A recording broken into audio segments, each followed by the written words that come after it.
menyaksikan dialog seputar kita, tempatnya kita bersuara. Semoga kabar Anda semuanya baik dan siap ya untuk kita ngobrol-ngobrol bersama 1 jam ke depan. Ada saya Olive Latuputri yang akan mengawal Anda.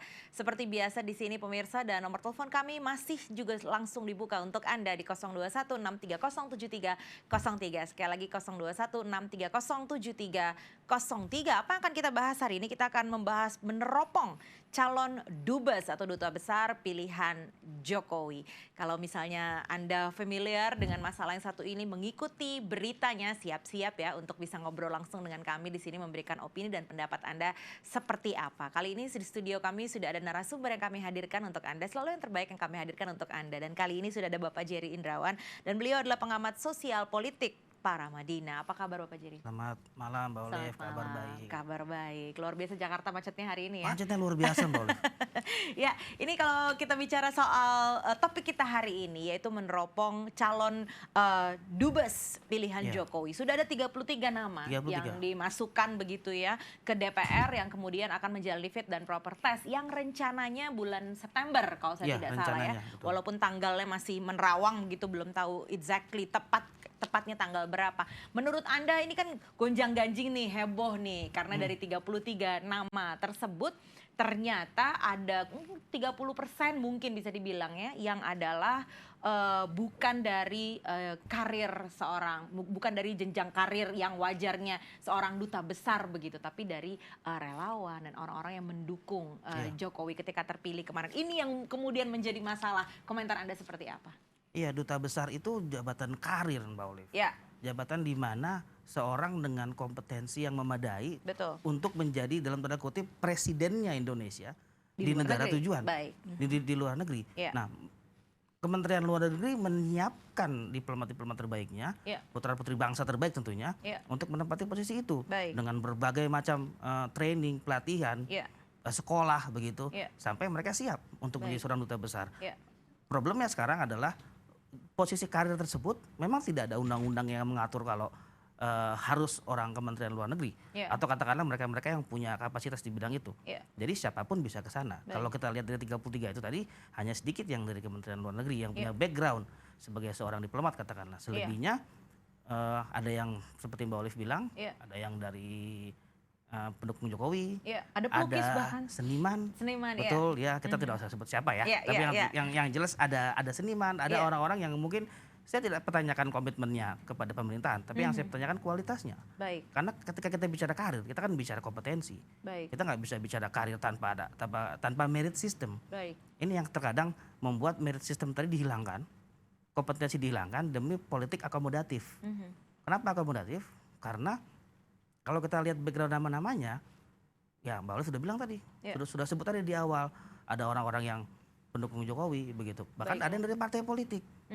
Nah, yang dari partai politik ini yang kita harus pertanyakan gitu. Kalau mereka punya kemampuan misalnya di bidang internasional, atau katakanlah mantan anggota Komisi 1, atau punya background yang terkait dengan hubungan internasional, terkait dengan diplomasi, silakan saja. Tapi sejauh yang saya lihat hanya ada beberapa nama yang punya kompetensi itu. Baiklah. Umumnya tidak. Baik. Kalau bicara tentang jenjang karir seorang duta besar sendiri, sebenarnya berapa tahun yang dibutuhkan misalnya untuk seseorang begitu, mungkin lulusan dari hubungan internasional, lalu kemudian dia mulai bekerja di sana di sini. Kemudian kapan dia bisa dibilang pantas begitu ya untuk tiba-tiba dikirim mewakili negara Indonesia untuk ke sebuah negara tertentu menjadi seorang duta besar begitu? Untuk menjadi seorang duta besar paling tidak dari awal dia diterima sebagai di Kementerian Luar Negeri begitu, dia harus mengikuti pendidikan dulu, Sesdiklu namanya. Itu paling di atas 10 tahun harusnya. Di atas 10 tahun. Pendidikannya? Pengalaman dia sebagai seorang diplomat. Baik. Kan ketika dia lulus Sesdiklu tadi, dia ditempatkan di sebuah negara, katakanlah kan tidak langsung jadi duta besar. Nah, namanya juga karir ya, dia meniti jenjang jabatannya. Iya, apa saja kalau boleh tahu gitu jenjang jabatan seseorang begitu yang normal, ini yang wajar ya, bicara yang wajar, sehingga ujung-ujungnya ini kan yang paling tinggi ini kan ketika dia menjadi seorang duta besar begitu ya. Apa saja jenjang karir yang normal, yang wajar, yang disebut sebagai karir seseorang untuk bisa akhirnya menjadi duta besar di negara tertentu? Ya, manajerialnya paling tidak setelah lulus tadi ada pada katakanlah 4 tahun penempatan di luar negeri atau 3 tahun di dalam negeri. Nah, posisi itu beda-beda tergantung dari bidang atau postingannya diplomat diplomat tadi katakanlah. Paling tidak setelah itu dia menjadi kepala bidang atau dia menjadi kepala biro, menjadi atase dan terakhir baru duta besar. Jadi ada jenjang karir yang betul-betul membuat dia pengalaman dulu gitu loh. Pengalaman dulu menghadapi negaranya. Itu dia. Yang kedua menunjukkan kompetensinya dia sebagai seorang diplomat karena kan dia belajar sudah sekian lama. Belum lagi sebelum dia masuk Deplu, katakanlah Kemlu, dia lulusan hubungan internasional misalnya. Itu kan dia juga belajar 4 tahun, 3 gitu tahun. Ya, jadinya jadi nyambung, jelas karirnya. Nah, itu yang membuat kalau ditempatkan orang-orang yang non pengalaman tadi, orang-orang yang belum ada pengalaman karir di jenjang karir birokratis, kemungkinan skill-skillnya itu tidak jalan. Kemampuan-kemampuan dia melobi, karena duta besar harus bisa melobi. Pertama. Yang kedua, dia harus bisa jadi seorang tenaga pemasar yang baik dalam tanda kutip. Dan ketiga, dia adalah seorang PR yang baik buat Indonesia. PR ya. Saya katakan di awal, dia adalah presiden. Presiden kan harus bisa semua hal. Kalau duta besarnya tidak paham bidang tertentu, ini jadi masalah. Sekalipun ada atase katakanlah, sekalipun juga ada staff-staff ya di bawahnya. Tapi bagaimanapun dia harus menjadi seorang yang generalis, bukan seorang yang partikularis. Di Kementerian Luar Negeri mereka diajari untuk menjadi seorang generalis, sekalipun tidak sampai detail ya. Katakanlah kita mau perdagangan dengan Rusia atau dengan Amerika begitu. Dia menjadi seorang middleman, duta besar perantaranya saja. Oke, kamu mau berdagang di kita, ya hubungi Menteri Perdagangan, hubungi kementerian ini.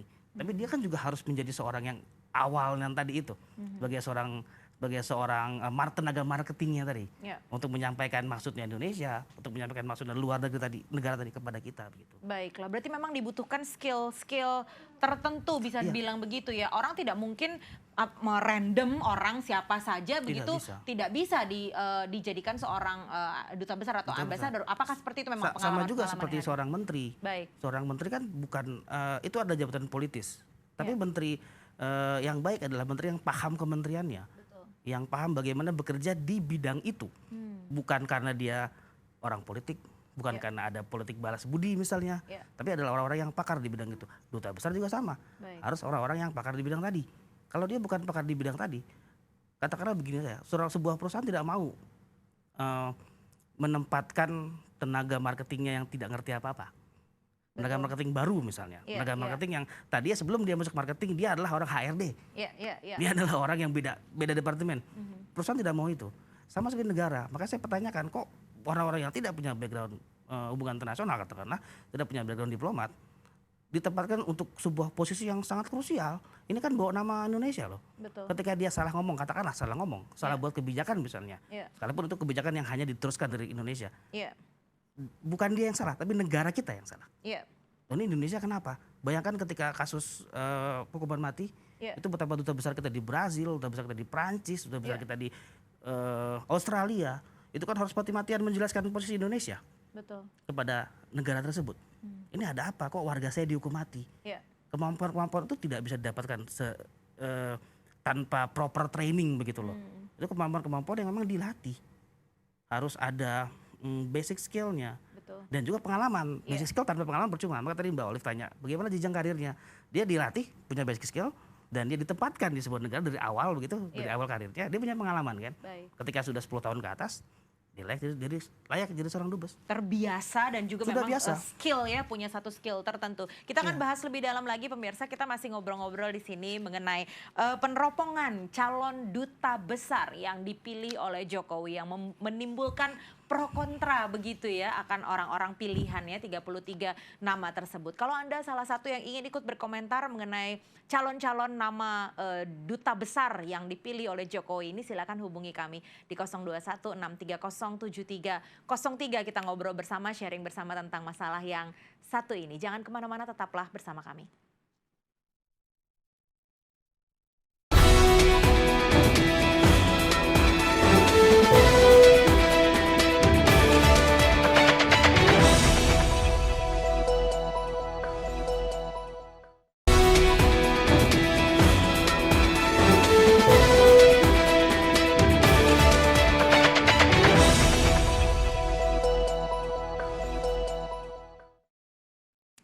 Anda pastinya masih menyaksikan Seputar Kita. Terima kasih banyak di dialog Seputar Kita kali ini. Kita masih ngobrol-ngobrol pemirsa seputar meneropong calon duta besar yang dipilih oleh Jokowi yang akan kemudian mengikuti tahap fit dan proper test di DPR bulan September nanti. Saya Olive Latuputi pastinya masih terus mengawal Anda beserta dengan narasumber kita Bapak Jendri Indrawan, seorang pengamat sosial politik dari Paramadina. Dan kita masih ngobrol-ngobrol begitu tentang pro dan kontranya ya, karena banyak sekali yang mempertanyakan 33 nama pilihan Jokowi ini. Kalau Anda salah satu yang ikut mempertanyakan, telepon saja kami di 021630303. Nah ini kalau misalnya kita bicara atau berkaca dari zaman yang lalu ya, kalau kita melihat dari zaman Presiden Soeharto, zaman Presiden SBY dan diantaranya juga, apakah betul memang duta besar itu rata-rata 10-15% maksimal dari jalur politik begitu ya? Sisanya ya orang-orang yang memang karirnya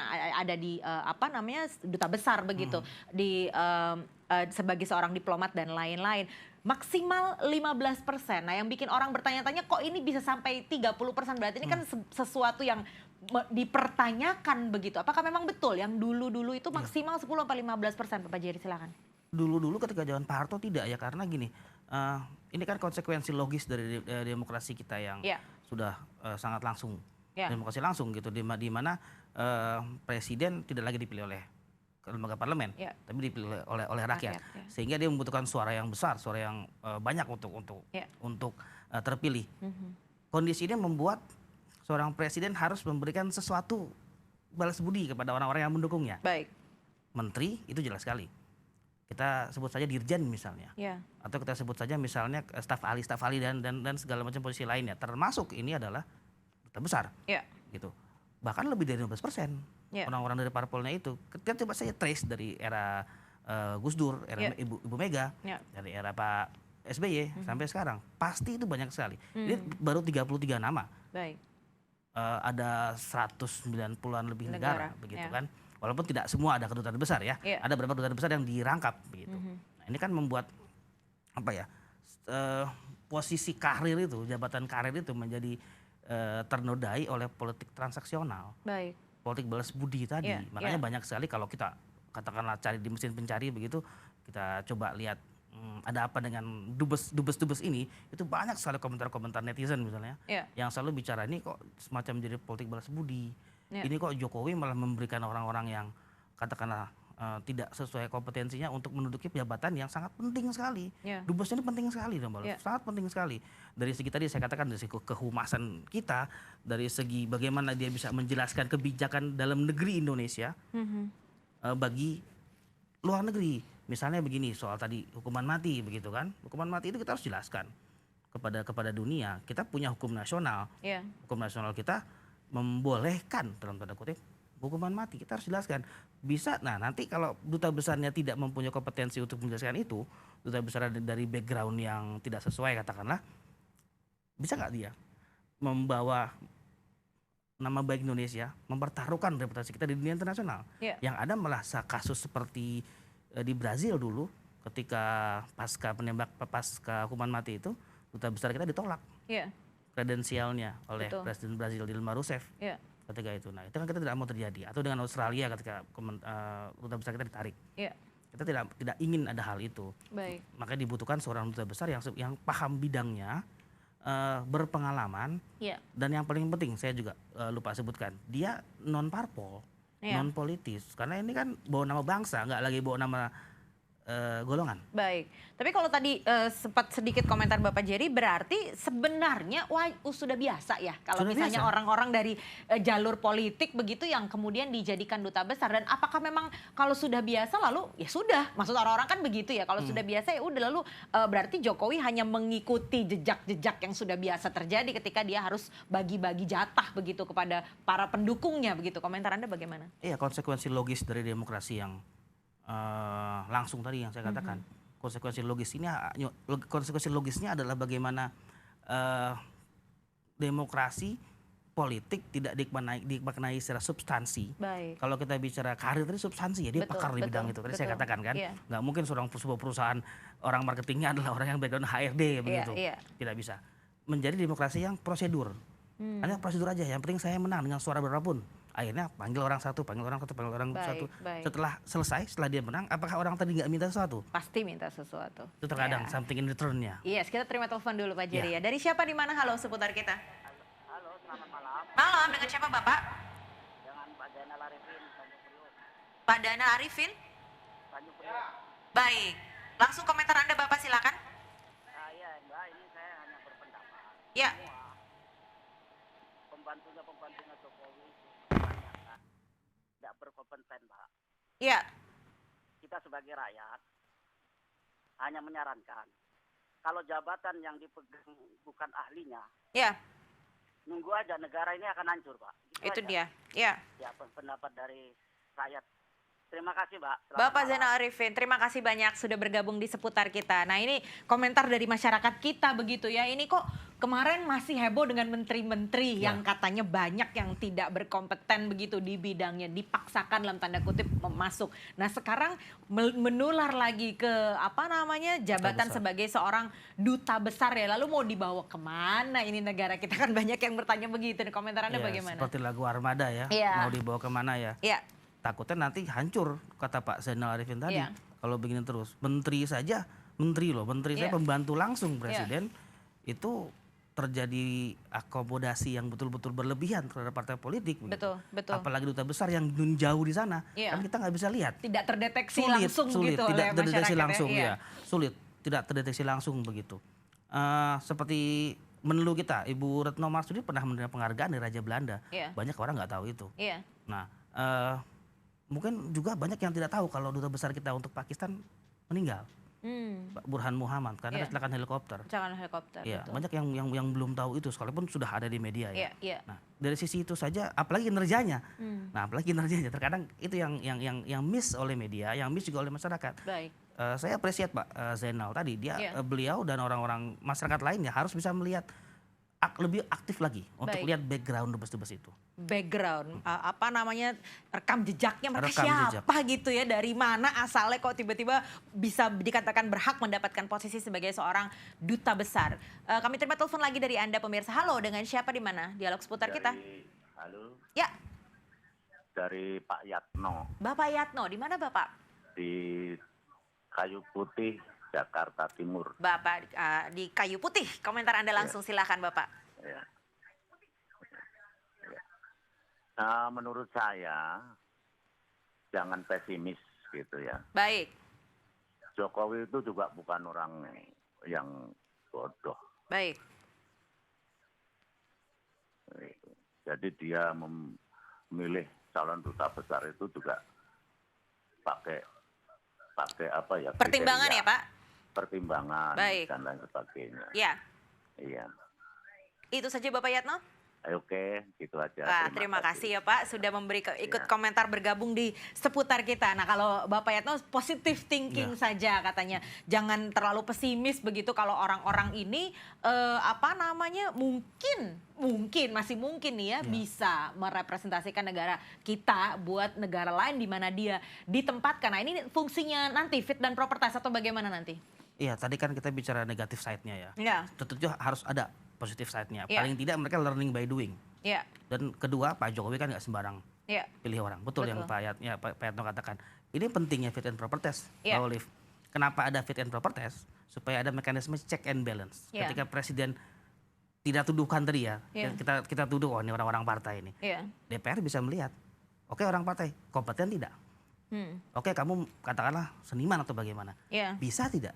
ya, Menjadi seorang Indonesian representative perwakilan kita di luar negeri. ya, Bisa tidak jadi presiden Indonesia di negara tujuannya? ya, Pentingnya fit and proper test untuk menguji itu, menguji substansi sebetulnya. Menguji mental juga, ya, menguji mental. Karena kalau mentalnya lemah, ya bagaimana menghadapi orang-orang yang dengan ketika duta besar harus siap dengan culture gap, ya, perbedaan budaya. Karena betul. kan dia di negara orang tentunya. Iya. Tidak mungkin dia tidak menghargai negara orang. Iya. Itu juga yang harus jadi kompetensinya. Nah, Iya. DPR bisa membuat atmosfer itu di fit and proper test. Kuat tidak dia terhadap tekanan. Seperti tadi saya katakan, kalau ada soal hukuman mati, kan ditekan dia, dipanggil terus-menerus oleh negara yang bersangkutan, oleh Jadi presidennya. sorotan media di luar Jadi negeri sorotan juga media di begitu luar ya? negeri, internasional, belum yang dalam negerinya. Iya. Gimana dia menjelaskan itu? Tekanan pasti tekanan. Baik. Belum lagi katakanlah kalau duta besar yang ditempatkan di daerah konflik. Suriah misalnya, Iya. Irak, beberapa negara Afrika di Timur Tengah. Itu tekanan. Kemarin dutaan besar kita di Yaman dibom. Duta besar bagaimana? Itu kan dalam tanda kutip juga dia harus punya mental yang kuat. Baik. Nah, fit and proper test ini menguji itu. Menguji mental, menguji kompetensi, Baik. menguji, Mbak Olive bilang tadi bagus, track record. Ya. Rekam jejak. Itu tidak hanya pimpinan KPK saja yang diuji. Dilihat track recordnya, duta besar juga Calon harus duta dilihat. besar juga. Kita Ya. terima telepon lagi Pak Jerry ya. Dari siapa di mana? Halo, seputar kita. Ya dari Pak Madi Dari Pak Wadi di mana Bapak? di Pamulang Timur. Pamulang Timur. Komentar Anda langsung ya Pak, Kita silakan. bilang gini, Pak Jokowi itu Pak Jokowi itu bukan sembarangan tuh ya. Ya. Tahu nggak? Baru kemarin dulu itu Pak Jokowi kan menentukan untuk pembubaran PSSI. Ya. Ya, memilih Menteri Olahraga itu. Pak YK agak berbeda kan gitu. Betul. Karena sesuai dengan kemenangannya di apa namanya pengadilan itu ya. Itu. Nah, ternyata sampai sekarang kan juga dipilih itu Menteri Olahraga. Nah, akhirnya apa? Angkatlah Rizal Ramli. Ya. Rizal Ramli kan ini saya pikir kepanjangan dari Pak Jokowi itu. Baiklah. Karena mendukung ini siapa namanya supaya agak melerai Pak YK.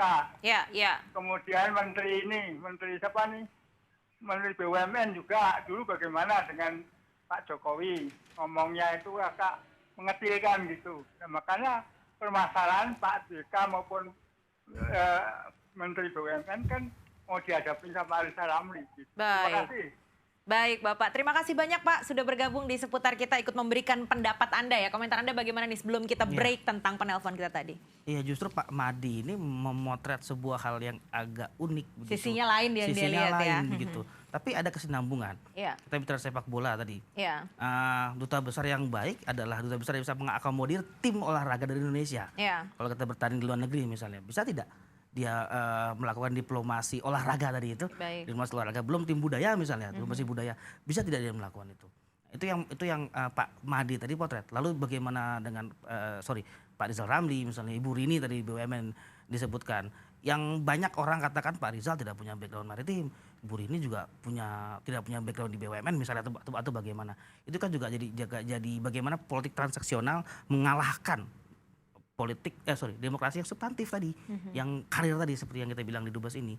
Jadi ya saya appreciate Pak Madi, beliau bisa melihat dari sisi yang berbeda begitu, sehingga masyarakat tercerdaskan bahwa duta besar ini sebetulnya, kalau kita kembali ke duta besar ini adalah sebuah jabatan karir, sebuah jabatan yang harus punya kompetensi, sebuah jabatan yang bukan jabatan politis, bukan seperti menteri yang jabatan politis. Kalau tadi Pak Madi bilang ada rivalitas antara JK dengan Jokowi, Iya. nah di dalam konteks duta besar kita yang kita sedang bahas ini tidak boleh ada rivalitas. Orang dia semua kerja di bawah presiden kok. Makanya kalau ada orang partai kan sering terjadi tensi dan friksi ketika ada orang partai gitu. Nah, dari perspektif saya sebetulnya penting untuk menghilangkan unsur kepartaian tadi, Betul. keparpolan tadi itu, dan memasukkan unsur yang lebih substantif, Ya, memasukkan karena unsur kompetensi. mungkin kalau dia dari orang partai, mungkin ujung-ujungnya dia bisa lebih loyal terhadap partainya dan ketua partainya, bukan kepada presiden ya. Mungkin ada Tepat. sedikit bagian kesananya begitu ya. Ya. Baiklah, kami akan segera kembali. Pemirsa, masih loh ngobrol-ngobrol tentang ketika kita meneropong calon duta besar Indonesia untuk negara-negara lain pastinya yang dipilih oleh Jokowi. Kalau Anda ingin ikut menyoroti masalah satu ini, ingin ikut ngobrol dengan kita, boleh sekali di 0216307303. Narasumber kita Bapak Jerry Indrawan dan saya akan segera kembali setelah pesan-pesan berikut ini. Jangan kemana-mana.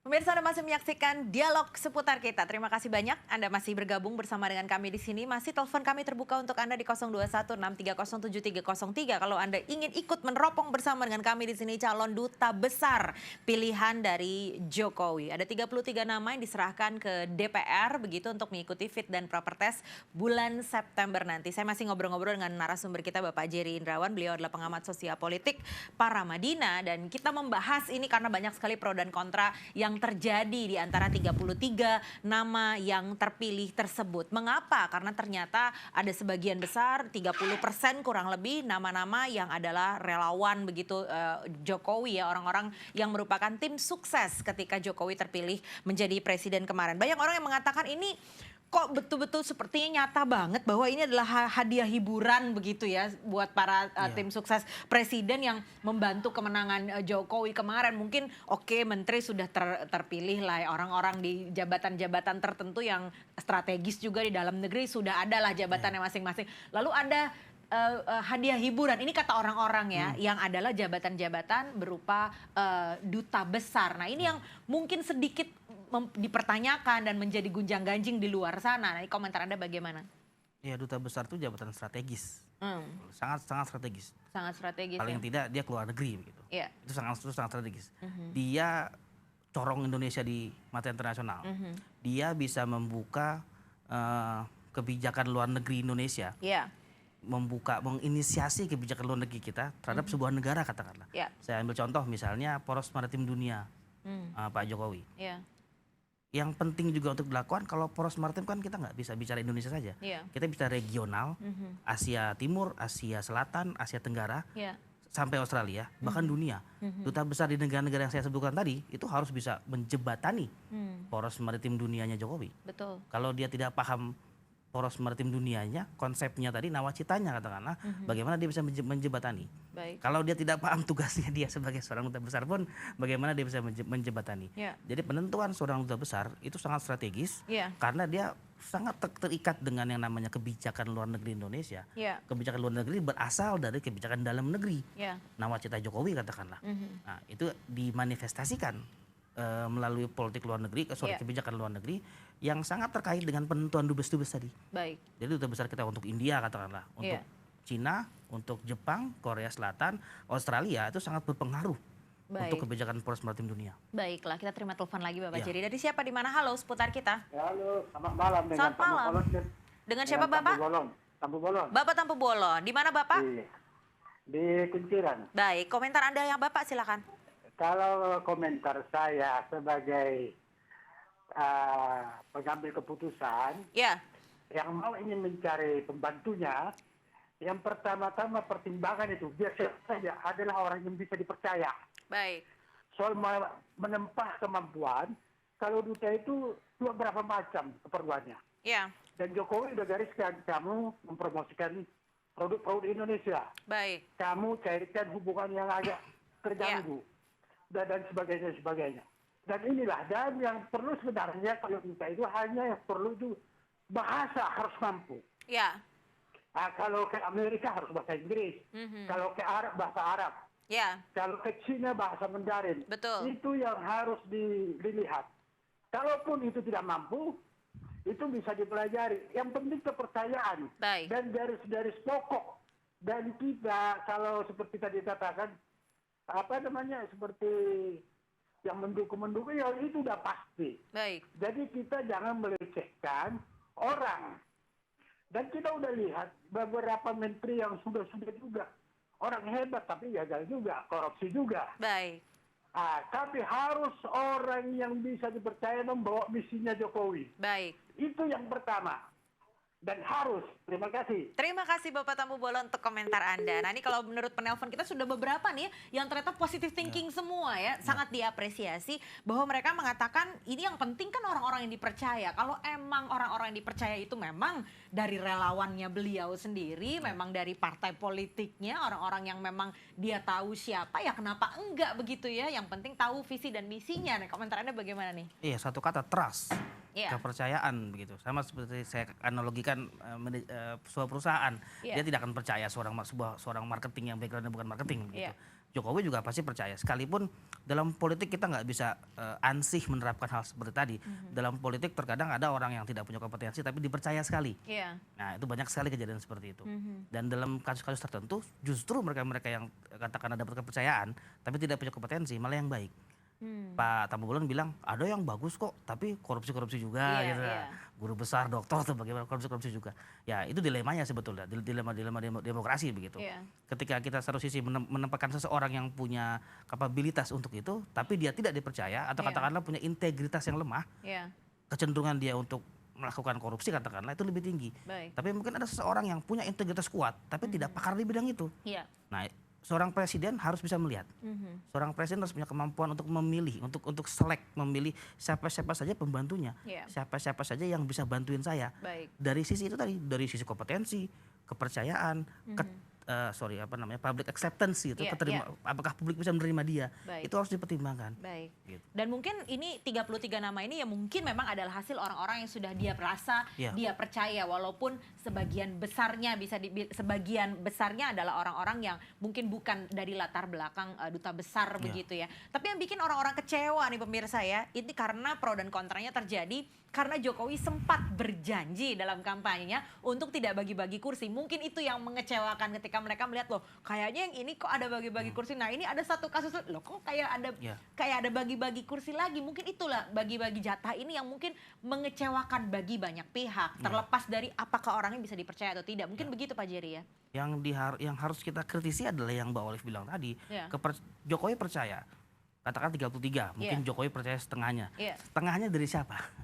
Setengahnya itu Jokowi percaya atau kepercayaan orang yang dikasih ke Jokowi. Nah, Nah, itu yang harus dipertanyakan ya. Itu yang harus kita pertanyakan sebetulnya. Betul. Iya. Kita terima telepon dulu Iya. Pak. Dari siapa di mana? Halo.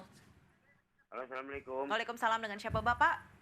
Dari Bapak Sukarma Wijaya. Bapak Serang, Sukarma Banten. Wijaya. Baiklah Bapak Sukarma Wijaya, silakan komentar Anda. Ini begini Pak, ini Bu, Ya. kalau menurut saya tuh jadi presiden itu dari angkatan lah. Ya. Ya. Kalau menurut saya itu mestinya dari angkatan. Kalau dari angkatan itu dia tahu segi-segi negara, segi-segi perang dulunya dia tahu. Baik. Ya. Nah begitu, jangan rakyat terbiasa begitu. Jadi bagaimana sih tukang cangkul pegang buku, nggak bisa. Baik, Itu Bapak. harus pegang cangkul juga kan begitu Pak. Baik. Ya. Saya kasih saran aja ini. Baik. Jadi Itu saja dari Pak ya. angkatan juga. Iya, kesian dong bahwa tentara itu, waduh bagaimana pensiunnya. Jadi presiden, udah jenderal jadi presiden. Terima kasih Bapak. Kesian. Sudah bergabung di seputar kita. Iya, terima Iya. kasih Bu ya. Sama-sama Bapak Dan- Sukarma Wijaya. Iya. Nah ini kalau ini malah lebih jauh, dia sepertinya agak sedikit kurang setuju dengan presidennya. Tapi kita nggak bisa ngapa-ngapain Pak. Yang kita bisa lakukan sebagai warga negara mendukung presiden kita karena sudah terpilih ya. Sebagai warga negara yang baik kita harus mendukung beliau apapun yang terjadi. Di komentar Anda bagaimana? Ya, kontestasi biarkan bertarung ketika pemilu. Iya. Ketika sudah pemilu ya dia presiden saya. Betul. Mau angkatan, mau sipil, siapapun Iya. itu. Biarkan kontestasinya bertarung setelah pemilu. Iya. Sebelum pemilu. Setelah pemilu kita sama-sama Iya. bahu-membahu untuk Indonesia. Makanya tadi kembali ke soal duta besar itu sangat strategis sekali. Baik. Pak Sutarma tadi baik ketika menyebutkan angkatan. TNI itu punya kemampuan diplomasi yang baik. Baik. Karena dia ketika Akmil itu ada pembelajaran diplomasi. Oh begitu ya. Iya, ada seperti table manner misalkan. Iya. Dia tahu bagaimana ketika harus ke luar negeri. Apalagi Indonesia banyak terlibat di misi-misi perdamaian PBB. Betul. Ada kurang lebih 16 misi, kita terlibat di 7 atau 8 misi begitu. Pasti sebelum itu ada training terlebih dahulu. Dalam kajian kami di kampus juga ada namanya diplomasi pertahanan gitu.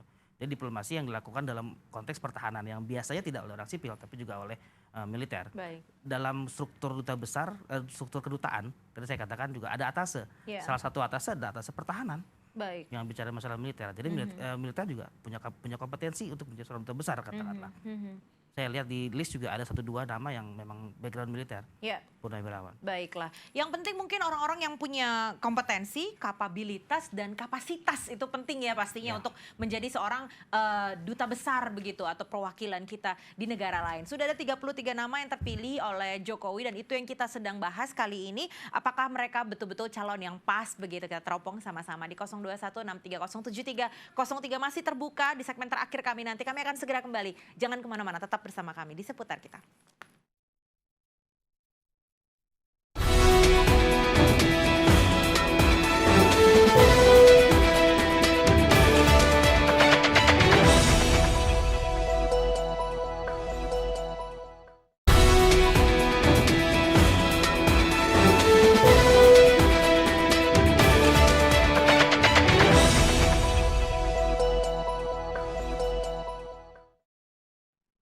Anda masih menyaksikan dialog seputar kita. Ada saya Olive Latuputi yang masih mengawal Anda pastinya, dan Bapak Jerry Indrawan, pengamat sosial politik dari Paramadina yang masih bersama-sama dengan kita. Kita meneropong calon duta besar pilihan Jokowi. Beberapa waktu yang lalu sudah masuk 33 nama pemirsa yang nanti di bulan September akan melakukan fit dan proper test. Belum kita ngobrol-ngobrol tentang fit dan proper test nanti di DPR. Ini kalau misalnya betul ada intervensi yang sedikit orang-orang bilang sih agak sedikit berlebihan, karena tadinya bahkan hampir 50% dari jalur politik, tadinya katanya begitu ya, lalu berkurang menjadi sekitar 30% dari jalur politik, itu pun sudah agak sedikit berlebihan. Apakah ini bisa merusak tatanan karir diplomat yang Republik Indonesia sendiri? Menurut Anda bagaimana? Apakah kan dalam tanda kutip kasihan ya yang lain-lain yang sudah menempuh pendidikan, sudah 20 tahun siap saya jadi seorang abdi negara di luar negeri, lalu kemudian tertahanlah ikut ngantri gitu dalam posisi ngantri panjang, sementara beliau-beliau ini sudah sekolah, sudah belajar dan siap untuk maju, tapi kemudian posisinya diambil oleh orang-orang yang sebenarnya tidak dari jalur tersebut begitu. Apakah sedikit kacau nanti di dalamnya? Komentar Anda bagaimana? Ya, bahasa kasarnya jatahnya diambil. Iya. Nah, ini juga terjadi di kementerian-kementerian lainnya. Ketika seorang menteri masuk, posisi dirjen, beberapa dirjen bisa saja diambil dari pihak lain. Itu membuat membuat struktur birokrasi menjadi tidak jalan, kacau, bahasa Mbak Olive tadi. Karena di awal ketika sebuah kementerian, katakanlah kita bicara Kementerian Luar Negeri, menerima CPNS-nya itu, dia kan sudah ada slot-slotnya, sudah ada plot-plotnya. Untuk duta besar misalnya, nanti ini akan dipersiapkan untuk posisi ini. Mungkin posisi mereka ini, sudah posisi belajar ini. bahasanya juga, sudah siap mungkin ya gitu. Sudah pasti, karena ketika mereka tadi saya katakan di awal ada training ya, dan kedua kan mereka ditempatkan dulu sebagai staff dan lain-lainnya di negara tertentu, kan mereka belajar bahasa di sana. Jadi ketika sudah menempati posisi yang top levelnya, mereka sudah siap. Itu sudah diajarin dulu. Itu membuat apa ya? Membuat ketimpangan birokrasi, ketimpangan personel birokrasinya. Akhirnya mereka non-job kan? Akhirnya mereka nganggur kan? Nah, itu dia. Kalau nganggur mau taruh di mana? Pasti waste buang-buang anggaran. Karena mereka tidak bekerja tapi dibayar oleh negara. Baik. Nah, sedangkan negara harus bayar orang baru yang tidak punya background tadi itu untuk masuk di posisi itu. Sedikit membingungkan memang kalau kita bahas lebih dalam mengenai masalah yang satu ini ya pemirsa. Tapi kita pastinya terus menghargai juga orang-orang yang sudah dipilih begitu oleh Jokowi untuk ikut fit dan proper test. Kita akan bahas tentang fit dan proper testnya, tapi kita terima telepon dulu dari Anda. Halo, dengan siapa di mana? Assalamualaikum. Waalaikumsalam, dengan siapa Bapak? Bapak Habibie Bojonegara. Bapak Habibie Bojonegara. Komentar Anda? Ya, komentar nih. Setelah mendengar daripada penelpon tadi, memang ada kontra, ada yang pro ya dalam masalah ini, yaitu pimpinan kita gitu. Terus saya setuju apa yang disampaikan narasumber tadi, bahwa memang kalau memang sudah begini kenyataannya ya kita terima, senang atau tidak senang. Karena ini memang merupakan suatu hasil demokrasi kita yang sekarang ini, yang diinginkan oleh bangsa kita, katanya negara reformasi. Betul. Nah ini ya, ini semacam begini, ini harus diingat. Kita juga harus ada perbandingan dari zaman masuk zaman lagi. Nah ini juga merupakan sejarah bangsa yang tidak perlu dilupakan. Nah baik mana dengan dulu dengan sekarang, ini bisa punya hak untuk menimbang begitu bangsa ini ya. Nah jadi kalau memang misalnya kita rakyat mengingat zaman dulu itu enggak salah ya. Kalau ada yang menyalahkan itu memang orang yang tidak baik. Nah itu kita bandingkan dengan dulu dengan sekarang. Nah, sekarang ini masalah duta besar. Duta besar itu kan strategis daripada strategi daripada bangsa pemerintah kita untuk mensejahterakan rakyatnya. Sebenarnya itu menteri duta besar apa saja yang diangkat oleh pimpinan kita yang jelas tidak lepas daripada amanat bangsa ini, yaitu kesejahteraan bangsa. Nah, yang dibahas harusnya apakah konteks antara duta besar dengan kesejahteraan Indonesia zaman sekarang ini, apa sudah bagaimana? Kan begitu, ini yang harus dibahas. Baik. gitu. Artinya kesejahteraan bangsa ini titik sentralnya. Apapun namanya, siapapun bangsa apa pimpinannya, sejahteralah yang diharapkan oleh bangsa ini dari zaman dulu. Baik. Itu saja. Terima kasih. Wassalamualaikum warahmatullahi wabarakatuh. Waalaikumsalam. Terima kasih banyak Bapak sudah bergabung di Seputar Kita. Komentar Anda Bapak, silakan. Iya Pak Habibie, kita harus lihat yang belakang, Ya. yang terdahulu. Karena bagaimanapun jeleknya pasti ada baiknya. Ya. Bagaimanapun baiknya ada jeleknya. Iya. Itu yang harus kita lihat. Betul kalau kita harus komparasikan dengan yang terdahulu. Dan juga yang kedua saya setuju strategis. Duta besar sangat strategis sekali. Corong Indonesia tadi saya katakan Iya. di awal. Ini membuat apa ya? Membuat keresahan sebetulnya. Satu sisi demokrasi harus berjalan. Iya. Tapi di satu sisi kalau tidak dengan berjalan demokrasi, politik akomodatif ikut bareng. Iya. Pasti harus ada. Karena kalau nggak begitu tidak akan terpilih seorang presiden begitu. Ini yang jadi dilema. Di satu sisi ada balas budi, di satu sisi kita bertentangan dengan yang namanya merit system tadi itu. Sehingga membuat jabatan-jabatan strategis yang dibilang Pak Habibie tadi, menteri lah, dirjen lah, staf ahli lah, duta besar lah, menjadi ternodai oleh politik akomodatif tadi. Hanya karena kepentingan tadi. Iya. Yang tadi katakan di awal kan itu orang kepercayaan Jokowi. Oke, setengahnya kepercayaan Jokowi, tapi setengahnya kepercayaan siapa? Iya. Yang ditaruh di Iya. yang dititipkan dalam tanda kutip Iya. ke Jokowi. Untuk posisi-posisi strategis itu Untuk tadi posisi ya. strategis Kita tadi. kalau bicara soal fit dan proper test ini sedikit, ini kira-kira kalau apa yang terjadi di fit dan proper test untuk seorang duta besar? Apakah ini benar-benar dipertanyakan sampai detail-detailnya, lalu kemudian bisa terjadi penolakan dari DPR misalnya terhadap orang-orang tersebut yang dikembalikan namanya untuk direvisi misalnya, atau hanya sekedar formalitas saja, fit dan proper test, yang penting hadir lalu bisa keluar dengan selamat, kurang lebih begitulah. Komentar Anda bagaimana? Iya, sayangnya begitu. Sayangnya menurut pendapat saya pribadi hanya formalitas. Jarang sekali saya lihat ada duta besar yang gagal begitu. Kalau dia tidak kena masalah kesehatan misalnya. Iya. Jarang sekali yang gagal. Itu yang pertama. Yang kedua terkadang pertanyaannya juga umum sekali. Baik. Pertanyaan di fit and proper test tidak detail. Harusnya detail. Tadi off air kita bicara soal pertanyaan apa yang harusnya ditanyakan kepada mereka. Iya. Bertelepon tadi ada yang bilang soal kecakapan bahasa. Iya. Itu harus ditanya. Ketika dia sudah ditempatkan di sebuah negara, Anda bisa tidak bahasa itu? Paling tidak ada berapa suku kata yang Anda kuasai. begitu. Familiar gitu ya. Familiar tidak? Iya. Yang kedua dengan budayanya. Tadi saya katakan di awal ada gap cultural gap gitu antara budaya kita dengan budaya negara hostnya, Iya. negara tuan rumahnya. Duta besar harus bisa itu. Tidak hanya bisa bicara dalam bahasa Indonesia dan bahasa Inggris, tapi juga dalam bahasa lokalnya. Iya. Bagaimana kita mau dapat simpati negara tadi? Bagaimana negara tadi mau berdagang dengan kita dalam tanda kutip, Iya. mau berhubungan dengan kita kalau kita tidak mengerti bahasanya. Baik. Nah, duta besar itu harus punya kemampuan itu, Mbak. Baiklah. Kita terima telepon dari Anda. Halo, Seputar Kita. Halo. Halo, selamat malam. Bapak. Selamat malam, Bapak. Dengan siapa? Dengan Pak Herman di Bogor. Dengan siapa, maaf, Pak? Pak Herman di Bogor ya. Bapak, maaf suara Anda bisa mungkin lebih besar sedikit. Lalu bisa langsung berkomentar. Silakan Pak Herman di Bogor. Ya, terima kasih. Ya, terima kasih. Ya. Menurut pendapat saya begini, Bu. Lebih baik kalau duta besar kita untuk ditugaskan di negara-negara sahabat itu dari perwira-perwira tinggi yang sudah purnawirawan itu, Bu. Baik. Dari TNI atau Polri, jadi lebih berwibawa gitu negara kita di mata dunia. Itu saja, Pak. Jadi gini, bukannya bagi-bagi jabatan untuk pendukung-pendukung Pak Jokowi. Kan Pak Jokowi pernah bilang koalisi tanpa syarat. Ya, itu dia. Nah, koalisi tanpa syarat berarti kan yang mendukung dia itu seharusnya tidak ingin menerima bagian jabatan dari Pak Jokowi itu, Bu.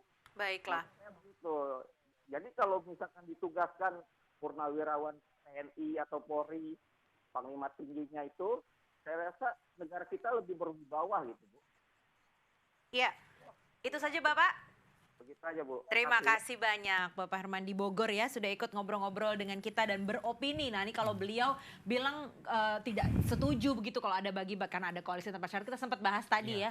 Lalu beliau menyarankan bagaimana kalau purnawirawan saja mungkin lebih berwibawa begitulah. Komentar Anda bagaimana? Iya, tidak ada yang namanya koalisi tanpa syarat. Pasti ada syaratnya. Iya. begitu. Kadang-kadang kita nolong kecil saja pasti ada syaratnya, Iya. ada yang diinginkan pasti, apalagi ini pemilihan presiden pasti ada. Tapi kita tidak bisa menyalahkan Pak Jokowi saja. Pak Jokowi pun tersandra oleh pilihan politik itu, Baik. begitu kan. Dan kalau kita bicara angkatan, di awal saya sudah katakan di Akmil TNI pun diajari. Iya. TNI juga banyak sekali melakukan misi-misi ke luar negeri. Secara tidak langsung mereka belajar Iya. hubungan internasional begitu. Iya. Mereka punya kompetensi itu. Ya sah-sah saja kalau berpendapat seperti itu. Baik. Tapi tentunya tidak mungkin semua purnawirawan jenderal Iya. ditempatkan untuk kementerian untuk posisi duta besar karena pasti kan mereka juga ada pos-pos lainnya yang harus ditempati misalnya. Iya. Dan yang kedua juga bagaimana image dunia terhadap Indonesia. Kok Iya. ini tentara semua yang duta besarnya. Pasti kan jadi problem begitu. Apakah ini Betul.